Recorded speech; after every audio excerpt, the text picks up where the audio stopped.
A Tale of Two Cities by Charles Dickens is one of the most popular books of all time. The novel is set in London and Paris before and during the French Revolution and depicts the plight of the French peasantry demoralized by the French aristocracy, and many unflattering social parallels with life in London during the same period. The novel opens in the year 1775 with Mr. Jarvis Lorry traveling on a mission to Dover to meet Lucy Manette. Mr. Jarvis Lorry is the employer of Tellson's Bank in England. On his way to Dover, Mr. Lorry happens to meet a man who gives him a mysterious message. And Mr. Lorry replies with the message, recalled to life. At Dover, in a restaurant, Mr. Lorry meets Lucy Manette and reveals that her father, Dr. Alexander Manette, is alive, whom she thought had been long dead. For 18 years, Dr. Manette had been clandestinely imprisoned in France. However, Monsieur Defarge, the old and former servant of Dr. Manette, has smuggled him out of prison and hid him in the upper story of the store.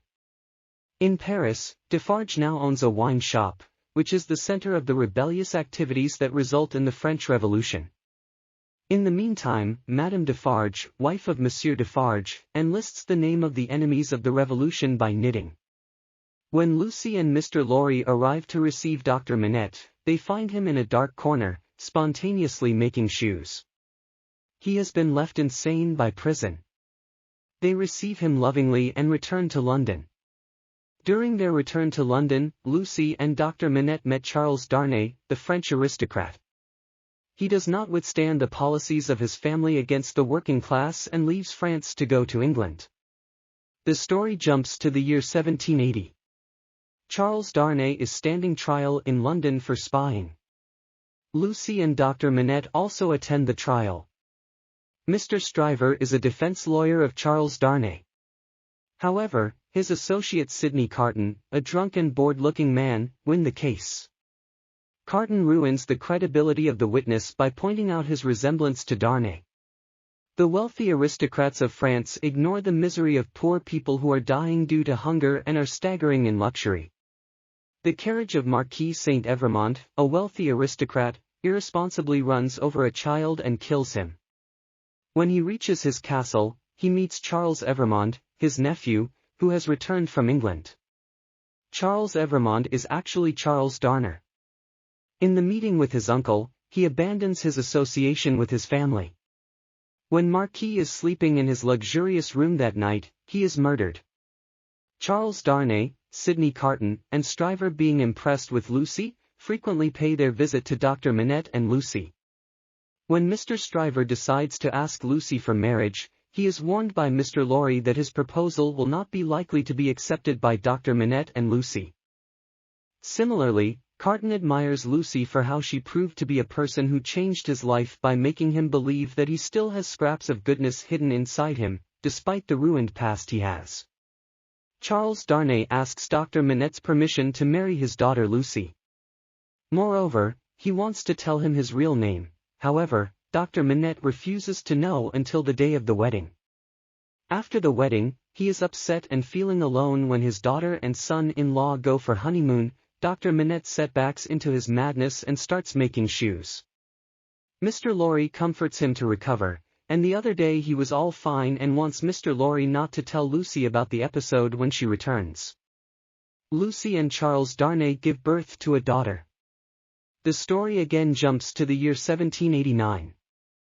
To destroy the monarchy, Defarge leads the rebellious peasants in Bastille. He investigates the old cell of Dr. Manette and discovers a letter written by Dr. Manette in a chimney. They later use this letter against him.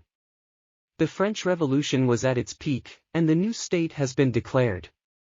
However, the citizens are growing extremely fierce and capture the aristocrats and kill them by execution.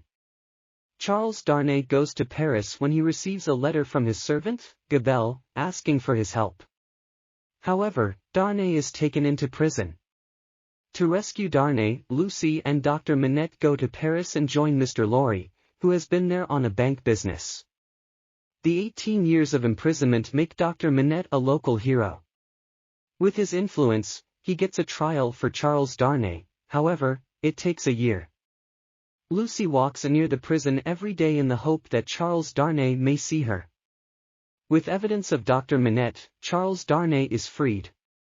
However, on that very night, he is again imprisoned by the charges carried by Madame Defarge and Monsieur Defarge. Jerry Cruncher and Miss Pross have also come to help Dr. Manette and Lucy Manette. On the streets of Paris, they encounter Solomon Prose, the brother of Miss Pross. Jerry recognizes him as John Barsad, who was a witness of the allegation against Charles Darnay in the trial in England. Carton also appears and forces Barsad to cooperate with him in helping Charles Darnay, or else he will reveal him as a spy.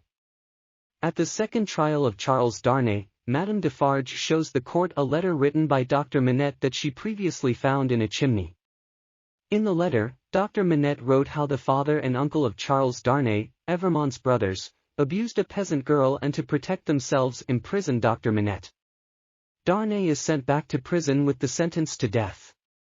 Dr. Manette loses his consciousness, thinking that his letter has caused the death of Charles.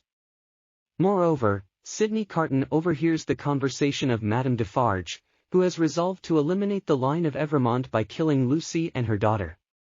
At that spot, she also revealed to be the sister of a peasant girl and boy whom Evremont abused and killed. Carton makes a plan with Mr. Lorry to immediately arrange a carriage for everyone to escape for England and hand over his identity paper to him. With the help of Barsad, Carton goes into the prison where Charles is imprisoned. He drugs him and switches his clothes with him. Thinking that Sidney has lost his consciousness due to overdrinking, Barsad takes Charles, disguised as Sidney Carton, to the carriage arranged by Mr. Lorry. Mr. Lorry, Dr. Manette, Lucy, her daughter, and Charles Darnay leave for England. They do not know that Sidney has replaced himself with Charles Darnay. Soon after their departure, Madame Defarge shows up at the apartment of Dr. Manette to kill Lucy. However, before she could get in and know that Lucy has fled to England, Miss Pross stops her at the gate. The two start arguments and Madame Defarge takes out her pistol to threaten Miss Pross but shoots herself. The sound of a gun deafens Miss Pross. While moving to the place of execution, in place of Darnay, Carton holds the hand of a young lady who has been accused of wrongly. He dies, realizing that the sacrifice he has made for Lucy is the greatest thing he has done in his life ever. Love and sacrifice play huge roles in the novel. There are many instances of sacrifice in the novel. Charles sacrifices the wealth and power associated with his name and family to live a life that is guilt-free and moral. The French peasants sacrificed their lives for reform and freedom. Dr. Manette's sacrifices is freedom and happiness to maintain his dignity and do what is right. The most notable sacrifice, however, is the sacrifice Carton made for Lucy and her family. This sacrifice was the most selfless and brave act in the novel and served as a major turning point in Carton's character. This sacrifice was motivated by, not only a love for Lucy, but by her obvious love for Charles. Carton only wanted Lucy to live happily. All of these sacrifices paid off in the end. Charles finds true love, France regains a sense of unity and equality, Dr. Manette finds his daughter and his strength, and Carton feels like his life was meaningful. Resurrection is also an important theme in the novel, both literally and metaphorically. Resurrection takes a more physical form through Jerry, a grave robber or resurrection man, who steals and sells the body parts of the deceased. However, he gives this up to be spiritually resurrected through religion. Lucy Manette is responsible for much of the metaphorical resurrection in the novel. She acts as the resurrector for both Carton and her father. She gives Carton a purpose in his so-called worthless life and is her father's golden thread, bringing him back to reality after his decline into insanity after imprisonment. In addition, Carton has visions of being resurrected in heaven and through Lucy and Charles's child as he sacrifices his life at the guillotine. This theme of resurrection is tied to the theme of sacrifice in the novel and associates a sort of hopeful and more positive attitude with the gruesome and tragic deaths within the novel. Class is a driving force for much of the revolution in the novel. The struggle between the upper and lower class causes unrest in the peasants. They are treated unfairly and neglected, so they demand justice. There was a clear distinction between the upper and lower class of France in the novel. The cruel acts of the Evrémonds and other powerful French figures paint a picture of the cruelty and hardships that the lower class endured. The novel shows how miserable and fed up the French citizens were and how arrogant and selfish the wealthy were. However, the novel doesn't hold back in its depiction of the violent acts of the peasants either. Dickens seems to censure the cruel acts of the oppressed and the oppressors. This leads the reader to question who they feel sympathy for and how far is too far when it comes to revenge or justice. In addition, whether they truly created an effective revolution by perpetuating the violence.